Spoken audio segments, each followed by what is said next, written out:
All right. First and foremost, I got to give all praises to Yahweh, Bahashem Yahweh Shai, all right, which is the name of the Heavenly Father and the name of His Son Yahweh Shai, all right. Special salutations to the brothers that are out on the street teaching the truth sincerely. This is your Todd from the Sakari Seattle camp, and I just want to do this quick video on this guy Vocab Malone, all right. The notepad nomad with no swag Malone, all right. And I said that because this guy got a rap CD where his name is Vocab Malone and it's entitled The Notepad Nomad. But this guy has zero swag. This guy can't rap at all. This guy's like a child on the microphone. Now, before I even get into it, let's look at this clown. And before I even get on him like this, I'm going to show you why I'm doing him like this. Because this dude, he thinks he's smart. He thinks he's slick. They like to talk bad about Israel. They say we use profanity. We're just not like you guys. We're not going to come and play the little corny sarcasm game that you guys like to play, or the little condescending comments where you're not saying no cuss words, but you're really talking shit. Like we can't see it. You know what I'm saying? Look at this dude. With the Apocrypha. And then you say, well, hold up. King James of Scotland, I think was an Edomite by your standards. Well, no, the history's been whitewashed. Look at this picture on the internet. Oh my gosh, King James was black. I mean, that's kind of how it goes.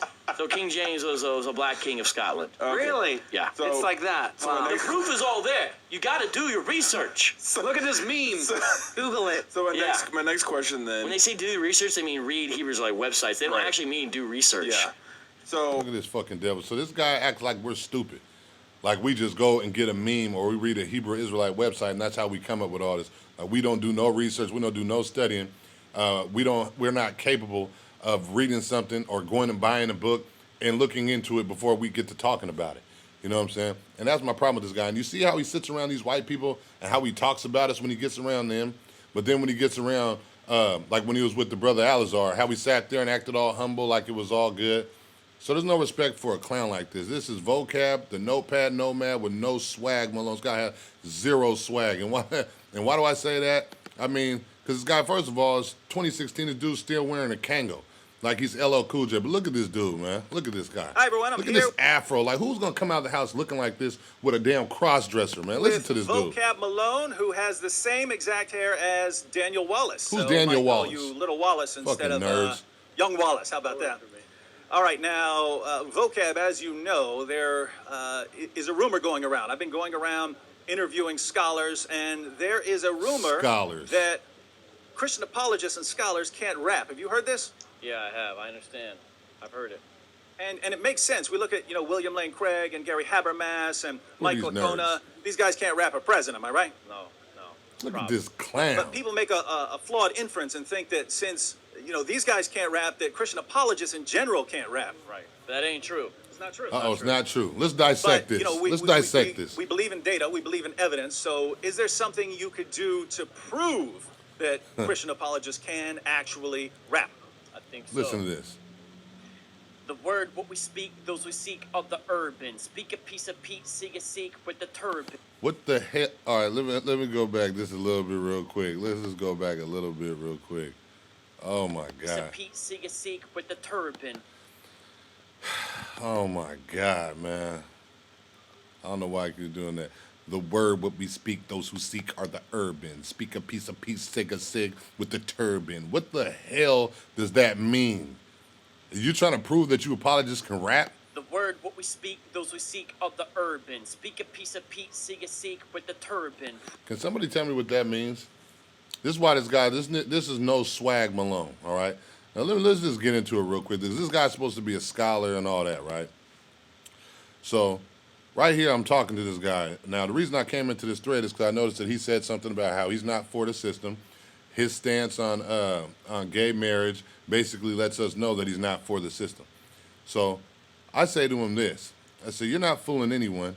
You're very much part of the system. You believe that the so-called Jewish people being put in Israel is a fulfillment of Bible prophecy.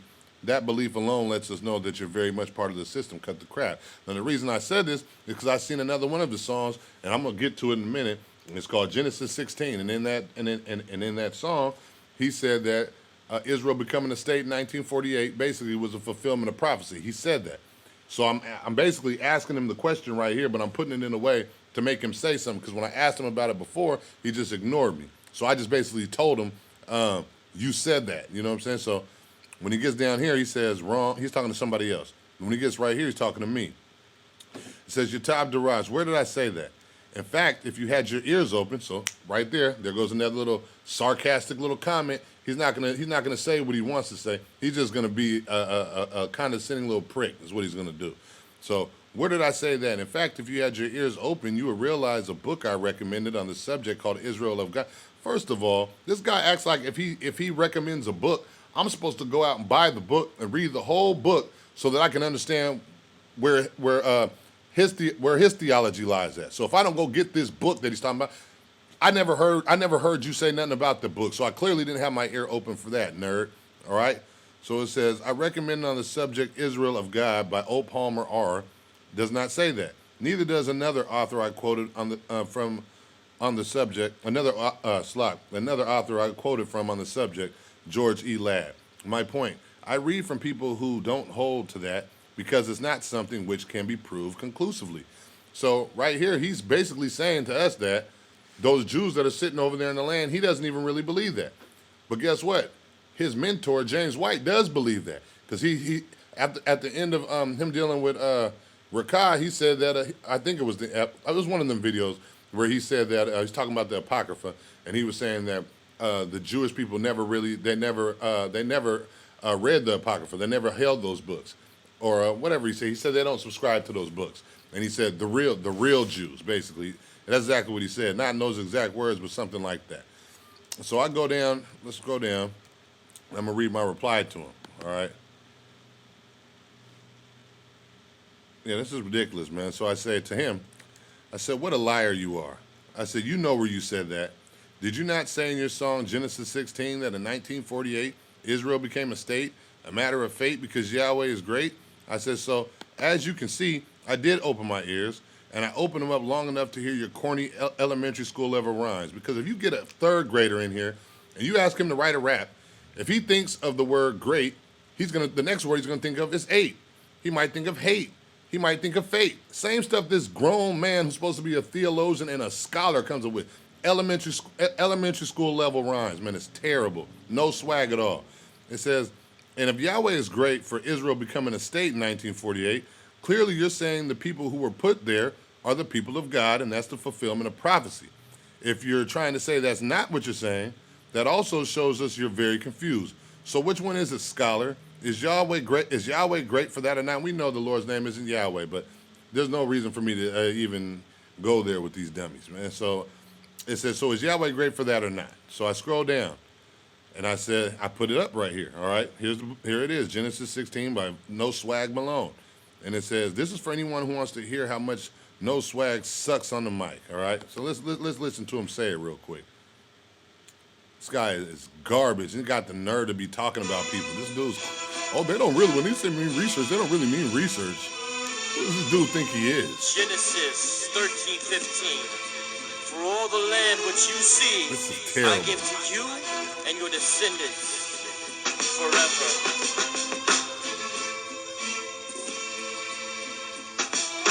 1948, Israel became a state, a matter of fate because Yahweh is great. Do you hear this guy's bars, man? And this dude walks around with his head up, running his mouth, talking like this. This is crazy. So look, so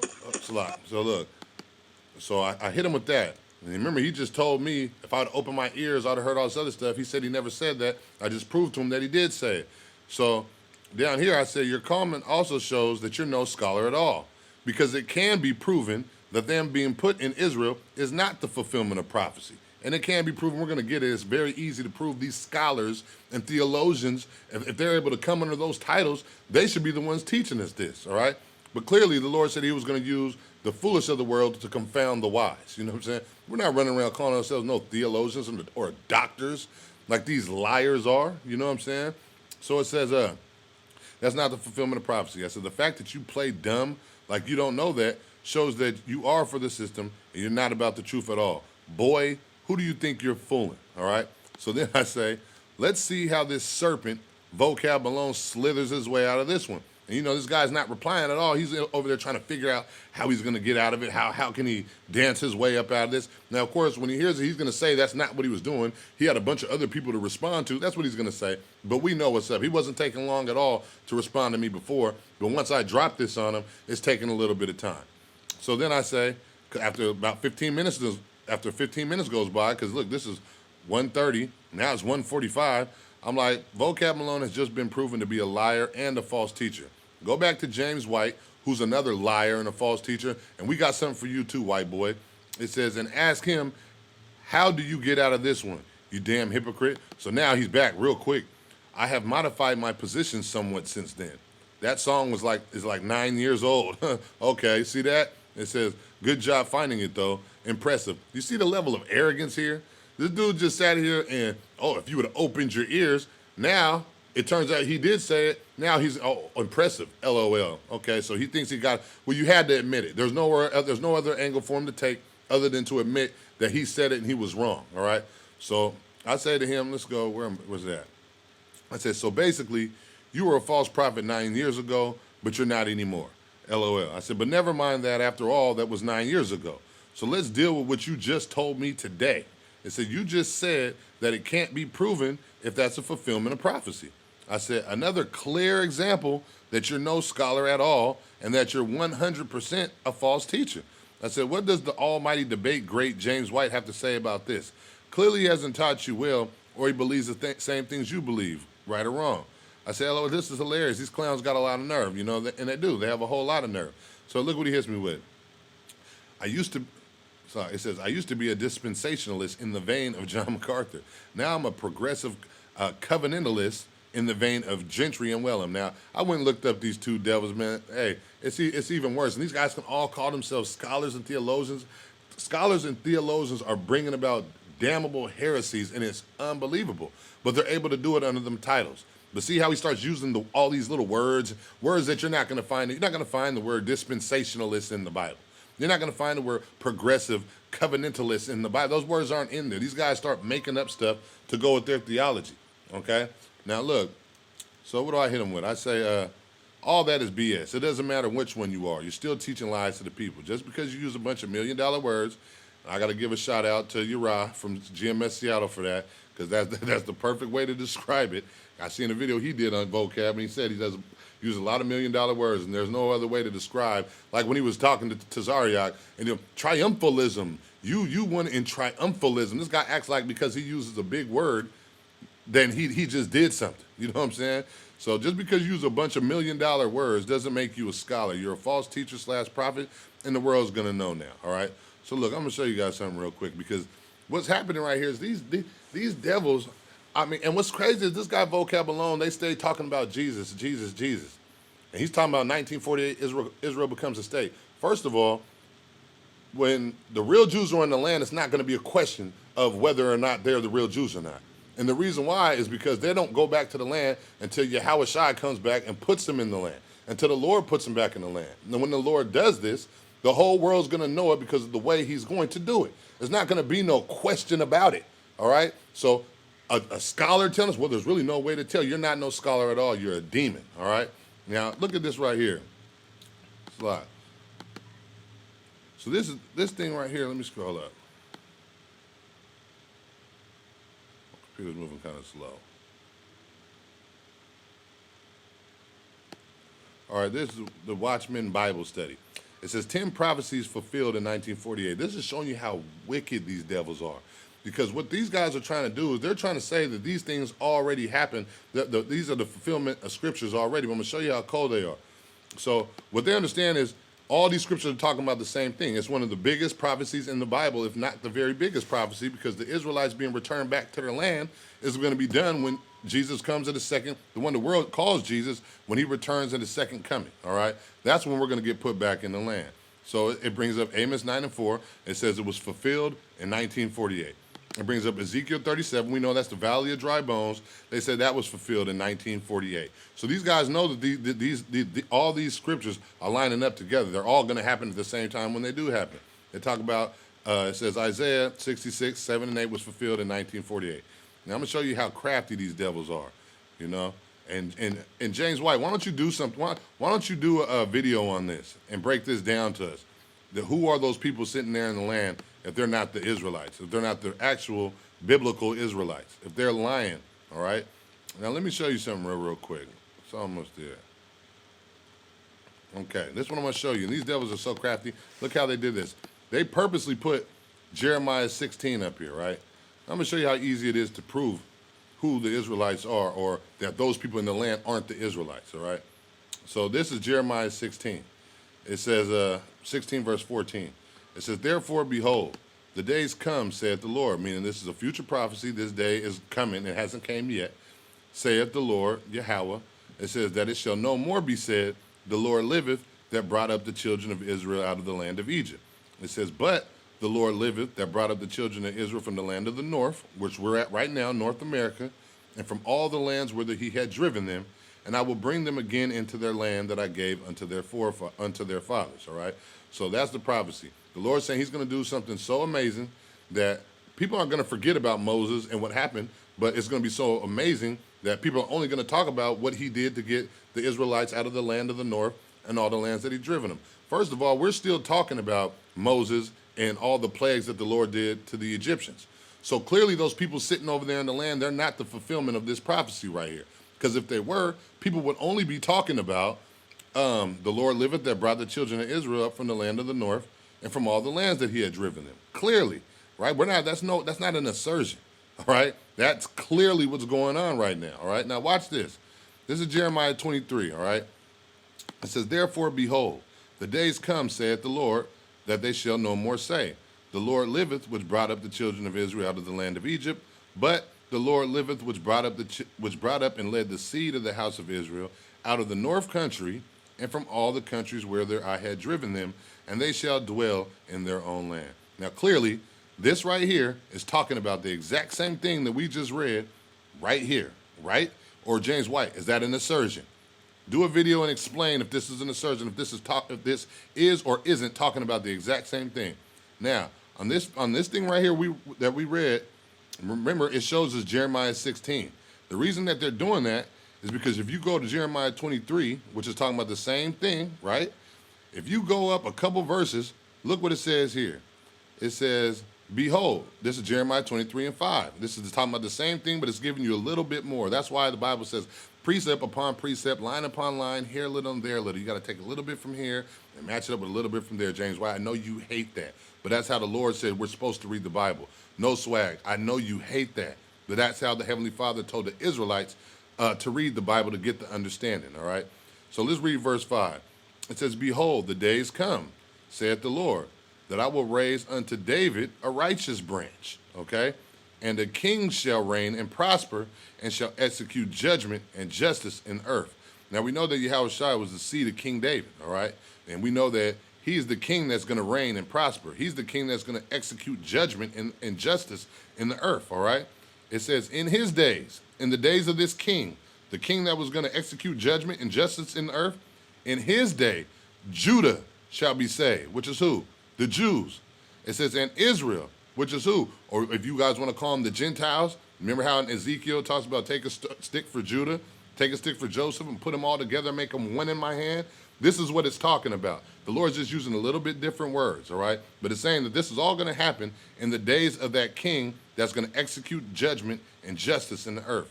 In his days, Judah shall be saved, and Israel shall dwell safely, and in his name whereby he shall be called the Lord our righteousness. So you know this is talking about Yahushua, the one that the world calls Jesus Christ. And then what? Therefore, behold, the days come. So then it goes deeper into that scripture again, all right? Now, we can get deeper into it when you go to Matthew, the 24th chapter. You go to the 29th verse. And this is elementary, you know what I'm saying? Brothers that are in the knowledge, we already know this. This isn't no big deal to us. But for some reason, you guys, you theologians, are stumbling over this and writing books about it. It's like, man, do you guys really not see this? Or you guys really just being clear-cut devils? You know what I'm saying? Can you really not see this? This is unbelievable. So it says, immediately, this is Matthew 24 and 29. Immediately after the tribulation, so that cuts the pre-tribulation rapture, that cuts that. Immediately after the tribulation of those days shall the sun be darkened, and the moon shall not give her light, and the stars shall fall from heaven, and the powers of the heavens shall be shaken. And then shall appear the Son of Man in heaven, and then all of the tribes of the earth shall mourn. So for some reason, every other tribe on the earth is going to be mad and mourning when they see Jesus coming back. It says, and they shall see the Son of Man coming in the clouds of heaven with power and great glory. All right. It says, and he shall send his angels with a great sound of a trumpet, and they shall gather together his elect from the four winds, from one end of heaven to the other. Now, does it say he was going to gather together the whole world? The angels were going to come and gather together the whole world? No, it says the angels were going to come and gather together his elect. Now, James White doesn't like this, but who's God's elect, James White? For Jacob, my servant's sake, this is Isaiah chapter 45, verse 4. For Jacob, my servant's sake, and Israel, my elect, I have even called thee by thy name. I have surnamed thee, though thou hast not known me. Point being, what does it say right here? And Israel, my elect. All right? What does it say back right here? It says, and he shall send his angels with a great sound of a trumpet, and they shall gather together his elect.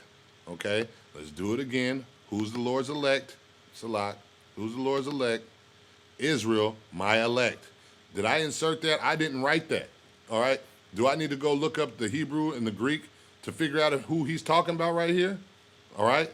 Are you going to come with something tricky to make this not be what it is? Did I just make an assertion?